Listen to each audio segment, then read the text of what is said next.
On dit qu'on prononce à peu près 16 000 mots par jour. C'est énorme. Imaginez une seconde que chacun de ces mots, c'est comme une graine. Une graine qui peut soit faire pousser une forêt magnifique, soit au contraire un désert complètement aride. C'est ce pouvoir-là, un pouvoir qu'on sous-estime tout le temps, qu'on va explorer aujourd'hui. Quand Rudyard Kipling a écrit ça, il ne parlait évidemment pas de drogue au sens littéral. Non, il parlait de quelque chose qu'on utilise tous les jours. Alors la question c'est, comment est-ce que de simples sons peuvent avoir un effet aussi puissant sur notre cerveau, et même sur nos sociétés? C'est exactement ce qu'on va décortiquer ensemble. En fait, chaque mot qu'on utilise, c'est un peu comme une épée à double tranchant. D'un côté, il y a le tranchant qui construit des ponts, qui apaise, qui donne de l'espoir.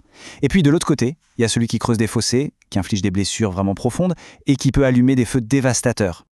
C'est assez fou quand on y pense. On planifie nos carrières, on planifie nos vacances, même ce qu'on va manger ce soir. Mais qui planifie vraiment ce qu'il va dire ? C'est un oubli un peu étrange, parce que nos paroles, ce ne sont pas juste des sons qui s'envolent, non, ce sont de vraies actions. Des actions avec des conséquences aussi réelles, aussi concrètes qu'un geste physique. Et cet impact, ce n'est pas juste une idée en l'air, une abstraction. Ça se visse, ça se ressent au plus profond de nous. C'est vraiment sur le plan personnel que le pouvoir des mots frappe le plus fort. Il suffit de se souvenir d'un mot qui a laissé une cicatrice. D'ailleurs, la science nous le montre, la douleur émotionnelle d'une parole blessante, elle active exactement les mêmes zones du cerveau que la douleur physique. Ce n'est donc pas juste dans la tête. La blessure, elle est bien réelle. Et son souvenir peut nous hanter bien plus longtemps qu'un simple bleu. Mais heureusement, l'inverse est tout aussi vrai. Un seul mot de gentillesse, un encouragement qu'on n'attendait pas, ça peut être comme un rayon de soleil qui perce les nuages. Ce sentiment d'être vu, d'être valorisé, ça a le pouvoir de transformer complètement une journée, et parfois même de changer une perspective sur la vie. La comparaison est saisissante, n'est-ce pas? Une parole dure, c'est une véritable gifle émotionnelle, alors qu'un mot gentil, c'est comme une étreinte pour l'esprit. L'impact est quasiment physique. Et c'est là qu'on touche à une vérité un peu difficile. Notre cerveau est programmé pour donner beaucoup plus de poids au négatif. Une seule critique peut parfois effacer 10 compliments. Bon, mais l'impact des mots ne s'arrête pas à notre sphère personnelle, loin de là. Changeons d'échelle à l'instant. Parce qu'avec ces mêmes outils, les mots, on ne fait pas que façonner des journées, on façonne des mondes. On écrit l'histoire avec un grand H. Entre certaines mains, les mots deviennent de véritables armes de destruction massive. Et leur but est souvent le même. Déshumaniser un groupe de personnes, manipuler les esprits et rendre l'impensable non seulement acceptable, mais carrément nécessaire aux yeux de gens tout à fait ordinaires.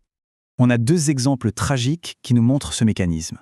Dans l'Allemagne nazie, le mot parasite a été martelé, répété, jusqu'à ce que toute empathie disparaisse.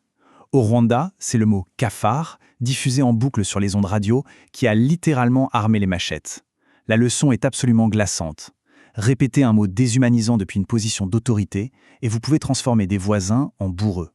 Heureusement, si les mots peuvent construire des prisons, ils peuvent aussi et surtout abattre des murs. Car cette même puissance, cette même force incroyable peut être utilisée pour unifier, pour inspirer et pour bâtir un avenir meilleur. Prenons le discours de Gettysburg. En qu'à peine quelques minutes, Abraham Lincoln n'a pas juste parlé de la guerre, il a carrément redéfini l'âme de toute une nation.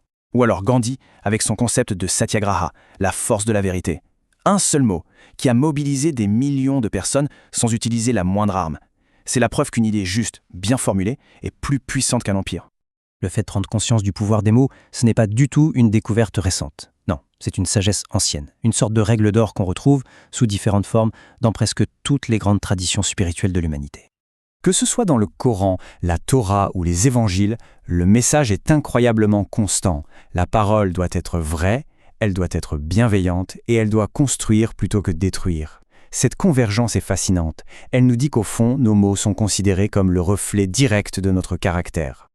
Et cette citation biblique le résume de la façon la plus poétique qui soit. Nos paroles, ce ne sont pas un masque, ce sont une fenêtre. Elles ne cachent pas qui on est, elles le révèlent au grand jour. Finalement, chaque mot est une petite fuite qui laisse entrevoir ce qui remplit vraiment notre cœur. Donc si nos paroles révèlent ce qu'on a dans le cœur, alors chaque mot qu'on prononce devient un acte. Pas juste un son, non, une véritable action. Et comme pour n'importe quelle action, il y a une responsabilité qui va avec. On pourrait appeler ça l'action parlée. C'est cette idée, simple mais en fait assez révolutionnaire, que chaque phrase qu'on prononce met quelque chose en mouvement dans le monde. C'est une cause qui aura inévitablement un effet. Et ça nous donne une responsabilité immense. Et cette responsabilité, elle s'exerce absolument partout. Dans l'intimité de la famille, où un mot peut guérir ou au contraire blesser très profondément. mais aussi en public, et surtout à notre époque, à l'ère du numérique. Une simple phrase postée en ligne peut toucher des milliers de personnes, pour le meilleur ou pour le pire, avec un impact qu'on ne soupçonne même pas. Alors, comment on fait concrètement? Eh bien, voici un filtre tout simple, une sorte de checklist mentale qu'on attribue à Socrate. Avant de parler, il suffirait de prendre une seconde pour se poser 3 questions. Est-ce que ce que je m'apprête à dire est vrai? Est-ce que c'est bienveillant? Et enfin, est-ce que c'est vraiment nécessaire? Juste passer ces paroles à travers ces 3 portes, ça peut radicalement changer leur impact. Finalement, il faut bien comprendre une chose. Nos mots ne font pas que décrire la réalité. Ils la créent. Ils tissent l'atmosphère d'une pièce. Ils définissent une relation. Ils bâtissent la culture d'une société. La question finale n'est donc pas seulement « que vais-je dire ?», mais plutôt « quel monde est-ce qu'on choisit de créer, ici et maintenant, avec le prochain mot qui sortira de notre bouche ?»